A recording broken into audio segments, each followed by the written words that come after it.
और आप सब लोग जान रहे हैं कि राष्ट्रीय जनता दल ने इस बिल का जो है, चाहे लोकसभा हो या राज्यसभा हो, कड़ा विरोध हम लोगों ने किया। इस बिल के अगेंस्ट हमारे सारे सांसदों ने वोट किया और हम सब लोगों का मानना है कि यह असंवैधानिक बिल है। साफ तौर पे आर्टिकल 26 जो हमारे संविधान में है, इसका ये उल्लंघन करता है। और ध्रुवीकरण की राजनीति, भाजपा के लोग देश को तोड़ना चाहते हैं, बांटना चाहते हैं। और जो असल मुद्दे जो हैं, बेरोजगारी का, महंगाई का, पलायन का, देश की आर्थिक स्थिति का, इससे जो है गरीबी से मुद्दे से, इस असल मुद्दे से ध्यान भटका करके अपनी राजनीति को सीखना चाहती है। और आरएसएस और भाजपा के लोग संविधान विरोधी इसलिए हैं क्योंकि लगातार संविधान का उल्लंघन किया जा रहा है, क्योंकि ये लोग अपना नागपुरिया कानून को जो है लागू करना चाहते हैं पूरे देश में। हम लोग सामाजिक न्याय, धर्मनिरपेक्षता के मानने वाले लोग हैं। नीति, सिद्धांत, वसूल की राजनीति करते हैं। सत्ता में रहे ना रहे इसकी हमको परवाह नहीं, लेकिन हम लोगों ने आज तक अपने विचारधारा से कभी भी समझौता हम लोगों ने नहीं किया है, ना करेंगे और इस लड़ाई को जारी रखेंगे। माननीय मुख्यमंत्री जी अचेत अवस्था में हैं, उन पे हम कोई टिप्पा टिप्पणी नहीं करना चाहते। उनकी स्थिति को देख के हमको चिंता हो रही है। लेकिन इस बिल में जो भी पार्टियां थी, जो अपने आप को सेकुलर पार्टियां कहती हो या सेकुलर नेता कहते हो, उनका पर्दाफाश जो है हुआ है। और ये दिखाता है कि ये लोग केवल अपने कुर्सी के लिए, अपने स्वार्थ के लिए राजनीति करते हैं, ना कि देश की जनता, एकता या कोई विचारधारा की राजनीति करते हैं। ये इसमें स्पष्ट हो गया। अब कोई कितना भी आकर के जस्टिफाई करे कि नरेंद्र मोदी जी और भाजपा के लोग जो है मुसलमानों का भला चाहते हैं और ये बिल जो है उनके पक्ष में है, तो कोई जो है मानना का काम नहीं करेगा। ये सच्चाई है। तो हम आप सब लोगों को बताना चाहेंगे, सूचना देना चाहेंगे कि जिस प्रकार से आरक्षण की लड़ाई, पिछड़ों का, अति पिछड़ों का, दलित आदिवासियों का जो हम लोगों ने 65% बढ़ाया था, जो बीजेपी आकर के रुकवाने का काम की साजिश के तहत आज ये कोर्ट में है। और हम लोग कोर्ट चले गए, यानी आरक्षण की लड़ाई के लिए हम लोग कोर्ट गए, सदन में भी आवाज़ उठाया, सड़क पर भी उठाया। ठीक उसी प्रकार से जो अन्याय जो हो रहा है हमारे मुसलमान भाइयों के साथ, इसको लेकर के राष्ट्रीय जनता दल जो है आज हम लोग कोर्ट गए हैं, सुप्रीम कोर्ट गए हैं इस बिल के खिलाफ। तो पहली सूचना ये है। अब आप बताइए, दिन रात जो लोग मुसलमानों को गाली देते हैं, खुलेआम टीवी पे गाली देते हैं, संसद में इनके सांसद मुस्लिम सांसदों को मुल्ला, जिहादी बोलते हैं, इनके सांसद और केंद्र मंत्री गोली मारो सालों को नारा, ऐसी नारों का जिक्र करते हैं। प्रधानमंत्री कहते हैं इन्हें कपड़ों से पहचानो, प्रधानमंत्री कहते हैं मंगलसूत्र छीन लेगा। इनके बिहार के बछौल कहते हैं कि इनको चुनाव का, वोटिंग का अधिकार छीन लेना चाहिए, होली में बाहर मत निकलो। और ये लोग ढोंग कर रहे हैं मुसलमान भाइयों के हितैषी होने का। ये हम सब पूरी देश की न्यायप्रिय जनता ये जानती है कि असल मुद्दों में से ध्यान कैसे भटकाए, इसलिए जो है ये बिल जो है लाया जा रहा है। हमारी सरकार आने पर किसी भी कीमत पे इस बिल को हम लोग बिहार में लागू नहीं होने देंगे, किसी भी कीमत पे। कूड़ेदान में ये बिल को फेंका जाएगा हमारी सरकार जब बनेगी। और मैं दलित भाइयों से, हिंदू और पिछड़े अति पिछड़े हिंदू भाइयों से कहना चाहता हूँ कि ये आरएसएस, बीजेपी दलित, पिछड़ा, आदिवासी को सामाजिक, राजनीतिक, आर्थिक, शैक्षणिक और धार्मिक रूप से मुख्य धारा में दूर करने की दीर्घकालिक प्रोजेक्ट है। यानी ये नहीं चाहते हमारे जो हिंदू भाई हैं, चाहे दलित हों, आदिवासी, पिछड़ा, अति पिछड़ा, अभी तो मुसलमान निशाना, लेकिन असल निशाना दलित है, पिछड़ा है, आदिवासी है, अति पिछड़ा है। ये लोग नहीं चाहते कि मुख्य धारा में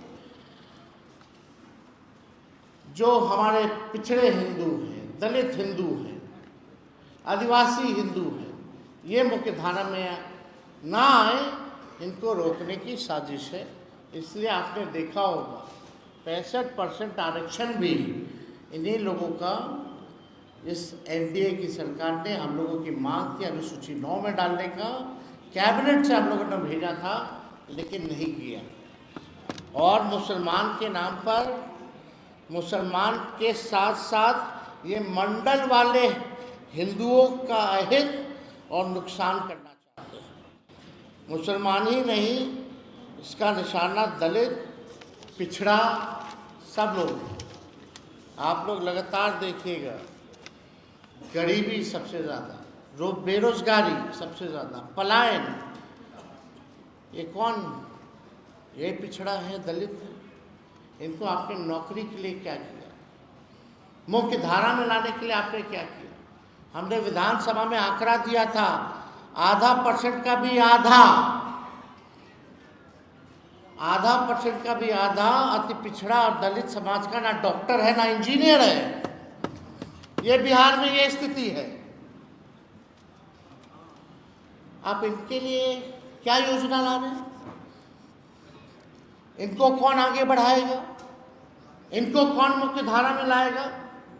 इसलिए हमारा स्पष्ट रूप से हमारा मानना है कि मुसलमान के बाद तो ये ईसाई, सिख, सब पर ये हमला बोलेंगे, लेकिन खास तौर पे जो मंडल हिंदू हैं, जिनकी 80% आबादी है, उस पे ये लोग जो है निशाना जो है टालने का काम करेंगे। इनका आगे का फ्यूचर का इनका प्रोजेक्ट है। तो ये वक्फ बोर्ड को लेकर के हमारी पार्टी का, हमारे राष्ट्र अध्यक्ष जी का स्पष्ट है कि ये गैर संवैधानिक है। पार्लियामेंट में जिन लोगों ने इसका समर्थन किया है, इस बिल का, आने वाले चुनाव में इन लोगों को झेलना पड़ेगा। और एक और इशू है, यहाँ अगर आप देखें बिहार में तो एक नहीं, दो उप मुख्यमंत्री हैं। एक नहीं बल्कि दो उप मुख्यमंत्री हैं। अभी कल ही एक वीडियो आया, कल 2 वीडियो आए, दोनों उप मुख्यमंत्री के।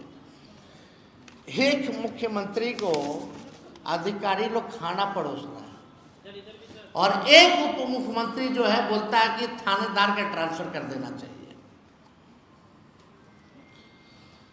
कल सम्राट चौधरी जी कहीं गए हुए होंगे, मुंगेर वगैरह, तो वहाँ बीडीओ, सीईओ स्तर के अधिकारी मंत्रियों को खाना परोस रहे थे, चिकन मटन परोस रहे थे। होली है, बुरा न मानो कहकर होली के सांस्कृतिक कार्यक्रम में सिपाही को सम्मिलित करने के आग्रह को मुद्दा बनाने वाले अधिकारियों से अपनी खाने के प्लेटें उठवा। और दूसरी तरफ उप मुख्यमंत्री विजय सिन्हा जी हैं, कितने असहाय और असमर्थ लग रहे हैं कि अपनी ही सरकार के में थानेदार को हटाने के लिए घोस्ट रिक्वेस्ट कर रहे हैं। बेचारे किससे आग्रह कर रहे हैं? यह भी भूल कर खुलकर विरोध भी नहीं कर पा रहे, बोल भी नहीं पा रहे कि आग्रह अगर किस कर रहे हैं तो किससे आग्रह कर रहे हैं, जरा खुल के तो बोलिए। किसको बोल रहे हो कि थानेदार को हटाना? आप तो मुख्यमंत्री है। तो स्थिति देख लीजिए प्रशासन क्या क्या हुआ। एक तरफ मटन परोस रहे हैं सीओ बीडीओ, और दूसरे तरफ एक मुख्यमंत्री आगे घोष रिक्वेस्ट कर रहे हैं, पता नहीं किससे कर रहे हैं, कि भैया एक थानेदार को जो है हटा दीजिए। जदयू पार्टी की जो स्थिति है, नीतीश कुमार जी के फोटो को हटा करके अब तो नरेंद्र मोदी जी का फोटो लगाया जा रहा है। जदयू पार्टी में मोदी जी की तस्वीर लगाई जा रही है खाली चुनाव तक। ये नीतीश कुमार जी को जैसे तैसे साथ रखेंगे और उसके बाद क्या परिणाम होना है ये स्पष्ट है, ये सब लोग जान रहे हैं। भाजपा के लोग नीतीश कुमार जी को जैसे तैसे केवल चुनाव तक साथ रखेंगे, उसके बाद पूरी बिहार की जनता जानती है कि उनके साथ भाजपा के लोग जो है क्या करेंगे। जदयू अब बीजेपी के बिहार की इकाई का एक वंचित, उपेक्षित और अल्पसंख्यक विरोधी प्रकोष्ठ बनकर के रह गया। ये जदयू की आज के हाल में स्थिति बन गई। करे तो करे क्या? अब मुख्यमंत्री को उप मुख्यमंत्री हाथ फेर दे रहा है, कोई अधिकारी हाथ फेर दे रहा है, हाथ दबा दे रहा है, अचेत अवस्था में है। क्या हो रहा है ये सब हम लोग देख रहे हैं। इतना महत्वपूर्ण विषय चला गया, मुख्यमंत्री खुल के नहीं आए। कौन रोक रहा है भाई उनको बोलने से?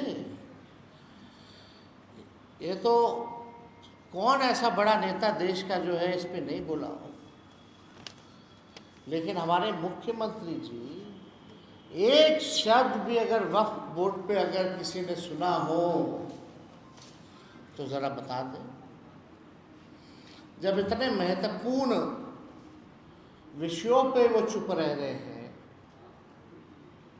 तो बिहार सरकार कैसे चल रही है? 13-14 करोड़ लोगों का भविष्य सुरक्षित है कि नहीं है, इस पे सवाल तो खड़ा होता ही। आज भी हमने देखा कि जबरदस्ती थोपा गया है जदयू के लोगों को, भाई बैठो तुम लोग, जितना लोग हो प्रेस कॉन्फ्रेंस कर लो, थोप करके बैठाया गया है। लोग कह रहा था नहीं बैठेंगे नहीं बैठेंगे, तो उनमें से इनके वर्किंग प्रेसिडेंट ललन सिंह और कुछ यहाँ चौधरी जी लोग बोले कि तुमको पद पे रहना है कि नहीं रहना है, एमएलसी रहना है, फलना का चेयरमैन बने रहना है। तो बेचारा सब जबरदस्ती पद के लालच में कि पद अब चला जाएगा, अब नीतीश जी दोबारा आने वाले नहीं हैं, कुछ महीना ही काटना है, थोड़ा रह लेते हैं, फिर तो पार्टी खत्म है। तो इसलिए ये लोग बेचारा सब मुंह लटकैले सब लोग जो है आज प्रेस कॉन्फ्रेंस किया है। तो आज आप लोगों को सूचना भी देनी थी कि वक्फ बोर्ड की लड़ाई सड़क, संसद और अब जो लड़ाई है वो हम लोग सुप्रीम कोर्ट में भी लड़ेंगे। इसमें हम लोगों ने पिटीशन भी दायर किया है। जा चुका है आज जा चुका है। शिवसेना के लोग कह रहे हैं कि इसके विरोध में करिए तो जालिया और बात बना देंगे। आपको प्रोवाइड करा दिया था।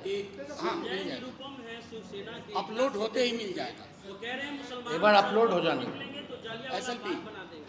मुसलमान सड़क पर ना निकले, शाहीन बाग ना बनाए, नहीं तो जालियावाला बाग बना देंगे। एकनाथ शिंदे के संजय निरुपम। अब छोड़िए ना, इन लोगों पे क्या कहना। मार्केट में गर्म रहने के लिए लोग करता रहता है। तरफ से आरोप कोई वैल्यू है? एक एक करके अपना कोई ठिकाना नहीं, चले दूसरों का ठिकाने लगा दे। ये सिन्हा भी यहाँ एक बात बोले, जेल में डालेंगे। आरजेडी की तरफ से जेल कितना लोग को बोल रहे हैं, कब से डाले हैं, कितना लोग को डाले हैं, पूछो ना तो। ये आपको नेताजी ने उनके लिखे छोड़िए, थानेदार तो सुन नहीं रहा है। रिकॉर्ड है हम लोगों के पास। अभी है ना विजय सिन्हा जी कल ही ना बोल रहे थे, वो क्या जेल में डालेंगे, उनका तो थानेदार ही नहीं सुन रहा, खुद बोल रहे कि हटाओ थानेदार को। किससे, कौन हटाएगा? आओ कह रहे जेल में भेजेंगे। अरे भाई ज़्यादा बोलते बोलते कुछ ऐसा ना बोल दीजिए कि आप ही को डालना पड़ जाए। हाँ एक मिनट, हाँ एक एक एक मिनट, हाँ। एक मिनट ले रहे हैं उधर, हाथ उठाए हुए। इसके बाद आप नहीं नहीं, आपसे आपके बाद प्यार है। अभी चलिए आ रहे हैं।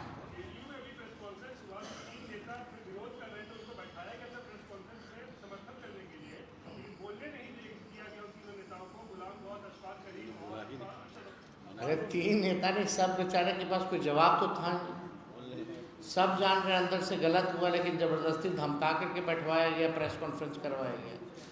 रहना, हम तो बोले ना भाई, सीधे फ़ोन किया कि कर क्यों नहीं रहे हो, नहीं करोगे तो रहना है ना। MLC लालू जी का एक वीडियो उनका क्या है? एक मिनट, हाँ अरे अरे भूषण जी, अरे पूछो। हाँ वही नहीं, तेजस्वी जी ने आपको जवाब दे दिया, मैं देता हूँ। आप जगदम्बिका पाल से पूछिए, विजय सिन्हा जी सम्राट चौधरी से नहीं। हमने खुद जाकर के मेमोरेंडम दिया और ईमेल में एविडेंस है 18 पॉइंट्स का, बिहार में हमारे सहकर्मियों ने दिया।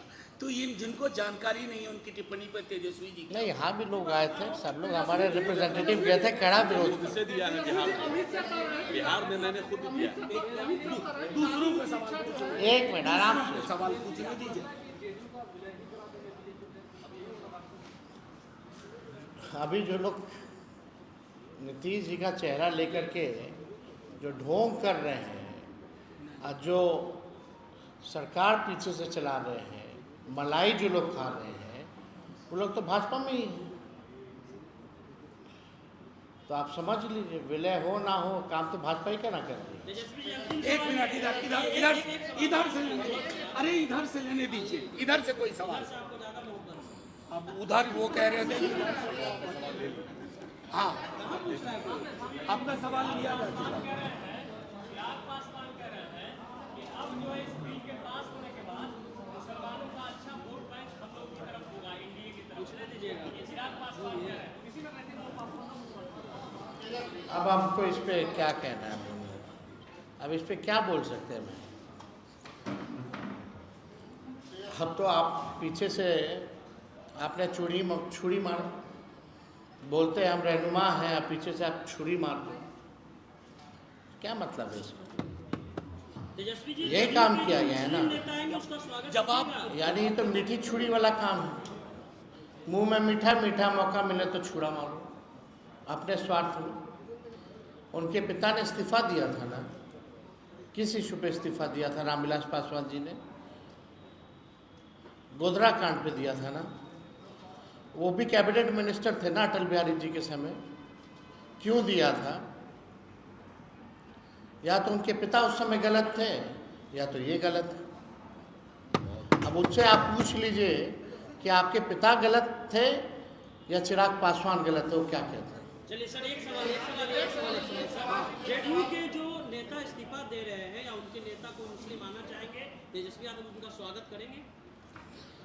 देखिए, कौन इस्तीफा दे रहा है नहीं दे रहा है, ये सब लोग स्वतंत्र हैं, और पार्टी में कोई किसी को आने की अगर इच्छा है तो पार्टी इस पर विचार करेगी।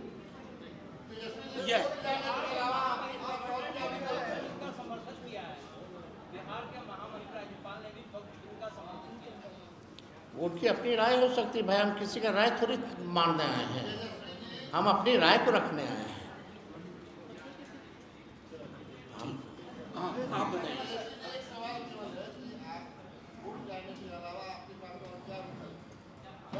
कोर्ट के अलावा और क्या? सरकार बना करके इस कानून को कूड़ेदान में फेंकना।